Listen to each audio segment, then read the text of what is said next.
Então, qual é a estrutura do capítulo 2? Ele ainda está falando sobre o socorro aos necessitados, sobre uma fé prática que se expressa de modo concreto, e ele divide o capítulo 2 em dois grandes blocos. Esses dois grandes blocos, o primeiro que nós vamos começar a estudar hoje, mas esses dois grandes blocos têm uma estrutura semelhante. Ele apresenta o problema, ele ilustra a situação, ele desenvolve um pouco a respeito disso e no final ele conclui com referências ao Antigo Testamento para embasar o que ele acabou de falar. Então nós percebemos essa estruturação aí. E como eu disse para os irmãos, parece que esse problema era um problema sério, porque havia pessoas humildes na igreja, pessoas simples ali, que estavam sendo prejudicadas, que estavam sendo deixadas de lado, e os ricos estavam sendo favorecidos.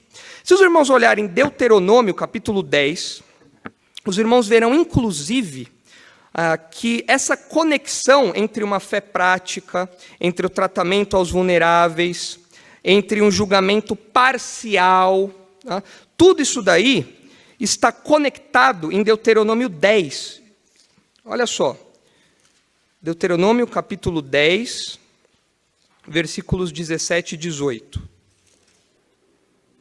Veja só o que diz aí o texto, Deuteronômio 10, 17.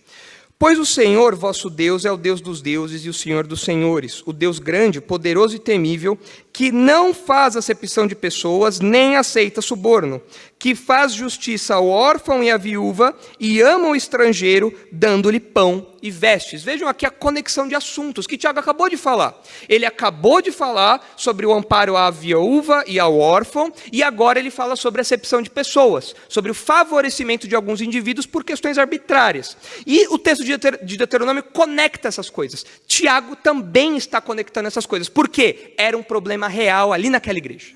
Nós precisamos ter em mente, meus irmãos, que os autores bíblicos, eles não lidam com problemas teóricos.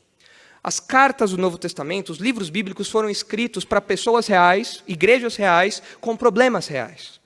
O que Tiago está lidando aqui, muito possivelmente, não é apenas com um problema universal que pode eventualmente incorrer em uma igreja ou outra, acontecer em uma igreja ou outra. Não, é um problema que estava acontecendo com aquela igreja, com aqueles crentes. E ele vai até esses crentes com essa carta falando, olha, vocês precisam corrigir isso. E o mesmo acontece com as outras cartas do Novo Testamento. Quando nós lemos a carta aos Coríntios, quando nós lemos a carta aos Tessalonicenses, a carta aos Gálatas, nós percebemos problemas reais, de pessoas reais, de igrejas reais. E a Bíblia apresenta soluções reais. Então esse texto que está diante de nós, nós precisamos ter em mente que ele não é um problema que ficou lá no passado. Ele não é um problema que parou no espaço-tempo e que não pode acontecer mais hoje. Pode acontecer hoje sim. Nós podemos mostrar favorecimento a algumas pessoas por questões meramente arbitrárias, por questões meramente exteriores, como Tiago aponta aqui para os seus leitores.